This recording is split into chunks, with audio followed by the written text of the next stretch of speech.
It's another Football Friday on News OK Live. I'm Mike Sherman, sports editor of the Oklahoman, and joining me from South Bend, Indiana, or thereabouts, is our coverage team for the OU-Notre Dame game, 2:30 Saturday in South Bend, Indiana. First, from his hotel room in Chicago, columnist Berry Tramel. From a McDonald's in Hammond, Indiana, I am told, OU beat writer Jason Kersey. And I guess just across the dining room there at that very same McDonald's in Hammond, Indiana, OU beat writer Ryan Aber. Ryan, if you could for a second, could you pull up, you're wearing a pullover. It seems to be identifying you as an affiliate of some team. Let's see it.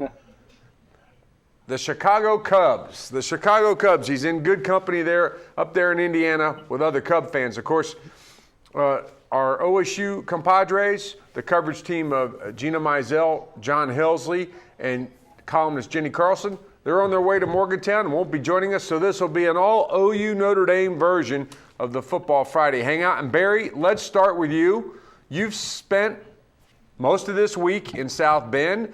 You got to talk to legendary Notre Dame coaches and current Notre Dame coaches. What's your favorite thing so far about your trip to South Bend? Oh, I would say just getting to go around the Notre Dame campus. It's a beautiful campus and a great tradition and great atmosphere. It was wonderful talking to Terry Brennan and Era Parsegan, but getting to spend a better part of a day at Notre Dame just sort of hanging out was fantastic. Barry, you made a reference to this. We're going to write a story on this for Saturday's editions, sort of about the mutual respect between the programs. Something that's not usually seen. We talk about it a lot of times when we associate that. We talk about the OU-Nebraska game. But can you just talk about how Notre Dame views OU and how it views this game? Well, I mean, Notre Dame's fired up for this game. Let me say this. Notre Dame respects all its opponents in terms of commemorating. I mean, it's got a tribute to Navy, and it's the Navy series in its lobby.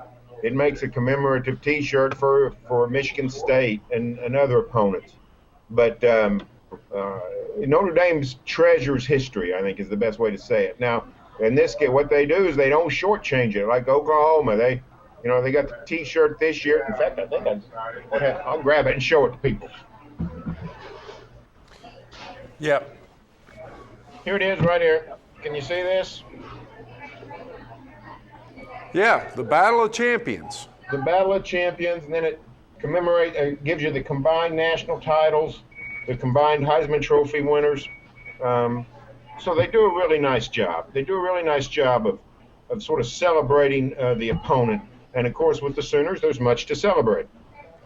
Barry, is there a reason why we don't see more of this in college football? A lot of times you see rivalries or you see big games, and it pits their one team's tradition and legacy against another's.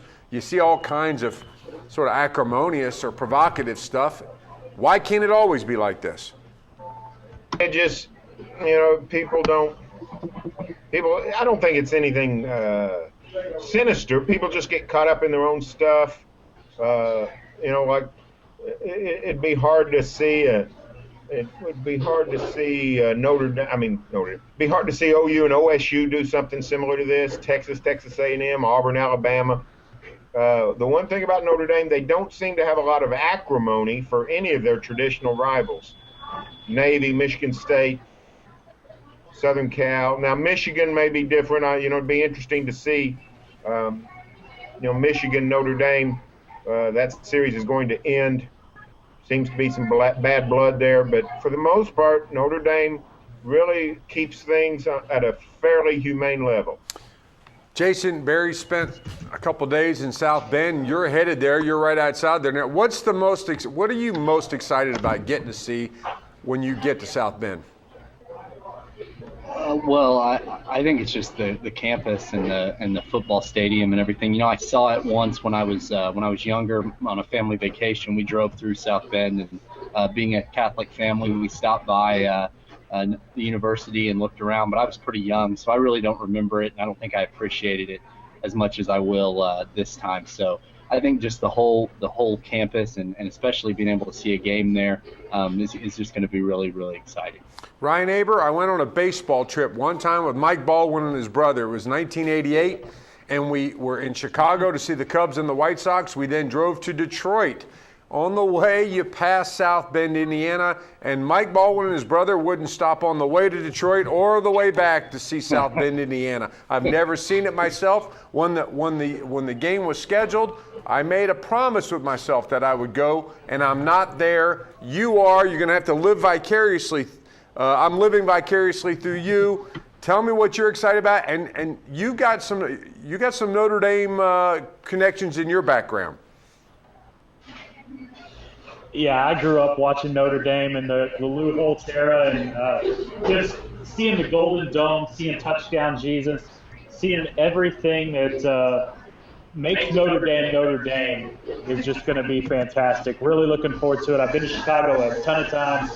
Never been to South Bend for some crazy reason, but about to correct that here in the next hour or so. Guys, let's talk about the game. There's been a lot of course, in our news columns, a lot of sort of talk and celebration about the history of this series. Barry, you did a great video series. You can watch it right now on News OK. Four videos revisiting the Oklahoma side of this rivalry. There's been a lot of stories. You wrote about Eric Parsegian for today's paper, Terry Brennan previously. He had a cool story on a one-on-one interview with Brian Kelly. But let's get to the game. And let's talk about, what do you see, Barry, as the most important OU player not named Blake Bell Saturday afternoon? Well, I think it's Gabe Eichert. He's going to need to, be the linchpin for that offensive line to establish some running lanes. Nix, the big defensive tackle, really popped the Sooners last year. So lots on Gabe Eichert's plate. I think conversely, I think the OU D-line is going to have to come to play, get some pressure on Tommy Rees, neutralize the Notre Dame run game. But I don't know that it's any one player, maybe Jordan Phillips. But I'd say the battery mates of Blake Bell, Gabe Eichert, those are the two primary guys. Ryan Aber, you wrote about Gabe Eichert this week, but Barry's just taking your answer. Tell me another OU player not named Blake Bell who's still going to be in the crosshairs Saturday afternoon. Well, I'm going to go with a similar theme and go with whoever's right next to Eichert, whether it be Bronson Irwin or Neela Constantati, because those guys are going to have to help out on Nix. We saw one-on-one last year what Nix was able to do to Eichert, and I think Eichert's, as good as he is, he's going to need help against Nix and slowing down that great Notre Dame defensive line. Jason, who do you got? Who's most important not named Blake Bell? Well, Barry mentioned Jordan Phillips. I think he's going to be extremely important because of how bad the defensive line played last year in this game and really for most of the season, and how much better they've looked. I think that he's going to be key. I think Eichert's going to be key. I also think I look at a guy like Brennan Clay. Last year, OU managed to only rush for 15 yards against Notre Dame's defense. This year, the run game appears drastically improved. But one of these running backs, or all of these running backs that have played pretty well this season, are going to have to step up. And Brennan Clay's kind of established himself as the number one guy. Barry, a perennial question by OU fans is thrown out there on the live chat on News OK Live page by H, and wants to know, have we seen enough of Trey Millard this season? He's been getting 5 or 6 touches a game. Any chance Stoops is saving him for a game like this? No. I mean, I love to see Trey Millard jump over Texas Longhorns, but you know what? That said more about the Longhorns than it does Trey Millard. I mean, Trey Millard is not one of the 2 or 3 best running backs, tailbacks on this Oklahoma team. Trey Millard is a fabulous fullback. Sooners need him to lead the blocking charge. That's what he's going to do at Notre Dame. The way to beat Notre Dame is to not go to South Bend and take one of your best blockers and not have him block. I think it's more likely you'll see Trey Millard touch the ball less on Saturday just because they want him blocking at all times. Guys, another question sort of hanging out there about this game is, will we ever see another one of them? OU and Notre Dame the home and home last year in Norman, 30-13 Notre Dame. This is the rubber match of that thing. But Notre Dame has joined the ACC. Berry, do you think there's a chance of getting this scheduled again in our lifetime? Our lifetime, let me think. Possibly in my lifetime, because I plan on living a long time. I try to live a straight life. So I'm like Eric Parsegan. I'm shooting for longevity. If I make it to 90, I think we'll see it. But I doubt, I would think it would be very difficult for these teams to play anytime in the teens or the 20s. It might be 2030 before we saw it again. Jason, the fact that that seems to be the case, it doesn't look like another matchup like this. The heritage of the ball game. Do you think Bob Stoops is just talking when he says it's just another game, or do you think he really believes it? I think he's just talking. I think it's absurd, and I think he knows that. Of course, it's a huge game. It's a huge game for the program. It's a huge game for OU's national reputation, which really could use a boost, I think. This is a year where OU entered with real low expectations. What better way to boost your national standing than to go win at Notre Dame, even if Notre Dame maybe isn't what they were last year. And I do think it matters to Bob. I mean, he's from this area, and whether, he's not going to say that. I thought it was funny that Stoops says it's just another game, and then Jay Norvell says, well, we'd be lying to you if we said it's just another game. Apparently they didn't get the talking points passed out to everybody in the building, but I talked to J.D. Runnels this week, former OU fullback, and he said that's not true. He said when we would play these big non-conference games, Bob was as amped up about them as anybody. Ryan, let's go back on the field for a second. We know about Nix. We know about Truitt. You've written about them. We know a little bit about Tommy Rees. But what about Amir Carlisle? A lot of talk about him being a home run threat out of the backfield. What can you tell us about him and what kind of threat he poses for the Sooners? Yeah, he was a huge recruit.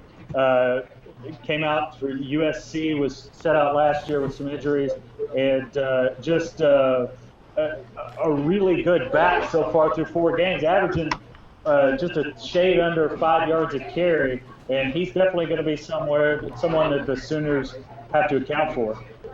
Berry, is that big play threat from him more a concern, or are the Sooners, do they have a reason to be more concerned about Tommy Rees throwing the ball down the field?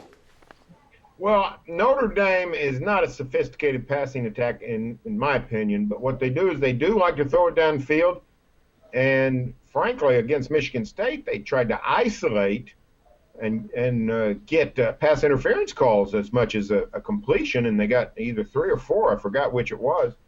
So I think Notre Dame is content to try to run and then take it shot deep. And if it comes on the run, we saw it last year. The Irish really had 2 big plays, and it was one of each. Wood went with a long run early, and then Golson made the deep pass late. But I think Notre Dame will just try for a big play. I don't think you'll see Notre Dame march down the field 8, 10, 12 play drives. I think Notre Dame's going to need some big play to consistently score on the Sooners. Jason, a lot made of the 13-13 score entering the fourth quarter and how close it was. Of course, Notre Dame, even in his moment of most frankness, Stoops would have to admit that Notre Dame handled the Sooners physically. But 13-13, which points up a problem. The Sooners in the fourth quarter. A couple readers have approached me this week and said it's been a long time since the Sooners pulled one out in the fourth quarter. What role do you see that playing in this game? Do you think it'll be a fourth quarter game? Well, I don't think it's necessarily true that it's been a long time since they pulled out a fourth quarter win. I mean, I think you just have to look at West Virginia and Oklahoma State last year. Those were both fourth quarter wins, but you're right about Notre Dame. The game was tied. It was 13-13, and OU had all the momentum after Blake Bell scored that tying touchdown. And then almost immediately Notre Dame goes out and hits that long pass, takes the lead, and then Manti Te'o intercepts Landry Jones, and that was that. So, but I, for as close as the game was, by that point in the game, I think Notre Dame had worn OU down physically, especially on the offensive and defensive fronts. So, yeah, it was a close game in the fourth quarter, and yes, a few different things go OU's way. Maybe they win, but Notre Dame won that game. I felt like by the end of it, it was pretty clear that they were the better team. Ryan, we talked a little bit about Amir Carlisle. Who's the Sooner weapon that should most scare the Irish? Well, I think you got to start off with the wide receivers, and I brought up his name quite a bit this year. Jalen Saunders, from moving to outside to inside, went back inside last week or 2 weeks ago against Tulsa. They've got to move the ball downfield, and Blake Bell needs to find a consistent target, and I think Jalen Saunders is the guy that has the most potential to be that. Okay, we almost went this whole hangout without talking about Blake Bell. Jason Kersey is going to be writing about him for Saturday's editions of the Oklahoman. Sort of a dream game for Blake Bell and Wichita, but he's making his first road start, Jason, and you've looked at sort of the history of the Stoops quarterbacks making their first road starts. How'd they come out? Well, 4 of the last 5 making their first road starts have lost. Brett Bomar fumbled the ball 4 times at UCLA. Paul Thompson lost in the very infamous Oregon debacle, in which he played okay in the second half, but in the first half couldn't get OU in the end zone. Sam Bradford won his first road start at Tulsa, but he still threw an interception on his first drive.